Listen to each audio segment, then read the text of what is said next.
अपने आदर्श शहीद आज़म भगत सिंह जी को श्रद्धांजलि देने के लिए यहाँ पे एकत्रित हुए हैं। आज के दिन को शहादत दिवस माना जाता है क्योंकि तीन बहुत बड़े स्वतंत्रता सेनानी भगत सिंह, सुखदेव, राजगुरु, तीनों को आज ही के दिन फांसी की सज़ा दी थी अंग्रेज़ों ने, और वो हंसते हंसते फांसी के फंदे को उन्होंने चूम लिया। उस वक्त के पूरे भारतवर्ष को नहीं, पूरी दुनिया के लोगों को उन लोगों ने अपने शहादत से इंस्पायर किया था। लेकिन आज 100 साल हो गए, लगभग 100 साल के बाद भी आज के एक एक नौजवान के दिल के अंदर भगत सिंह बसते हैं। हमने भगत सिंह को और बाबा साहब अम्बेडकर को अपना आदर्श माना है। भगत सिंह ने कहा था कि मेरा मकसद केवल अंग्रेज़ों को देश से बाहर निकालना नहीं है, मेरा मकसद एक नया समाज गठित करना है जहाँ सबको बराबरी का अधिकार हो, गरीबों को उनका हक मिले, कोई गरीब ना रहे, सबको अच्छी शिक्षा मिले, अच्छी स्वास्थ्य सेवाएं मिले, सबको बरा जाति धर्म की भेदभाव नहीं होना चाहिए।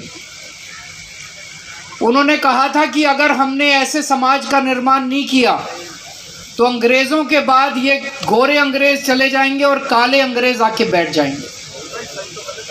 उनको पता था कि ये होने वाला है। सोचो, उन्होंने 100 साल पहले बोल दिया था और आज हमारे देश के अंदर वही हो रहा है।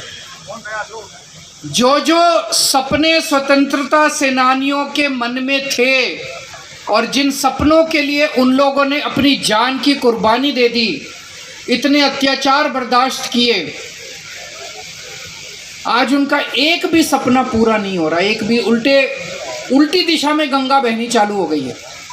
मैं आपको एक छोटा सा उदाहरण देना चाहता हूँ। बस बात बहुत छोटी है लेकिन संकेत बहुत बड़ा है। लोगों ने एक किताब है, पढ़ी है कि नहीं पढ़ी मुझे नहीं पता, एक भगत सिंह जी के पत्र, भगत सिंह जी ने जो जेल से चिट्ठियां लिखी थी, उन्होंने अपने पिताजी को चिट्ठी लिखी थी, उन्होंने अपने साथियों को चिट्ठियां लिखी थी, उन्होंने जेल से कई लोगों को चिट्ठियां लिखी थी। और वो चिट्ठियां जेल से जब बाहर जाती थी तो बाकायदा अंग्रेज़ अधिकारी उसको सेंसर करके पढ़ के और फिर बाहर भेजते थे। और उन चिट्ठियों को अगर आप पढ़ें तो उसमें काफ़ी विस्फोटक मटेरियल होता था, अंग्रेज़ों के खिलाफ काफ़ी कुछ लिखा होता था। फिर भी अंग्रेज़ उन चिट्ठियों को उसके साथियों, उनके साथियों के पास भी भेजते थे, पिताजी के पास भी भेजते थे, उनके रिश्तेदारों के पास भी भेजते थे। जब मैं जेल गया, मैंने एक चिट्ठी लिखी एलजी साहब को, 2 लाइन की चिट्ठी। जब मैं जेल में था, मैं मुख्यमंत्री था, मैंने इस्तीफा नहीं दिया था। तो जब 15 अगस्त का समय आया तो 15 अगस्त के मौके पे मुख्यमंत्री झंडा फहराता है। तो मुझे चिंता हुई कि 15 अगस्त को इस बार कौन झंडा फहराएगा। तो एलजी साहब को मैंने एक चिट्ठी लिखी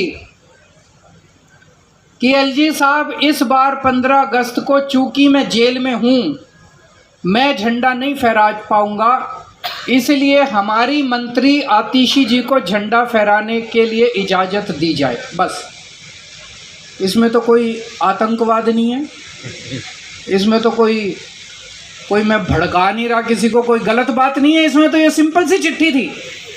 ये चिट्ठी मैंने जेल के सुपरिंटेंडेंट को दे दी। मैंने कहा जी इसको देख लो, चिट्ठी को वेट कर लो, सेंसर कर लो और एलजी साहब तक पहुंचा दो।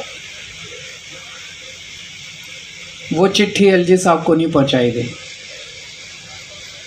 और मेरे को अगले दिन शो कॉज नोटिस मिला कि आपको हिम्मत कैसे हो गई ऐसी चिट्ठी लिखने की, क्यों ना शो कॉज कर दिए मिला कि क्यों ना आपकी जेल में मिलने वाली सुविधाएं बंद कर दी जाएं।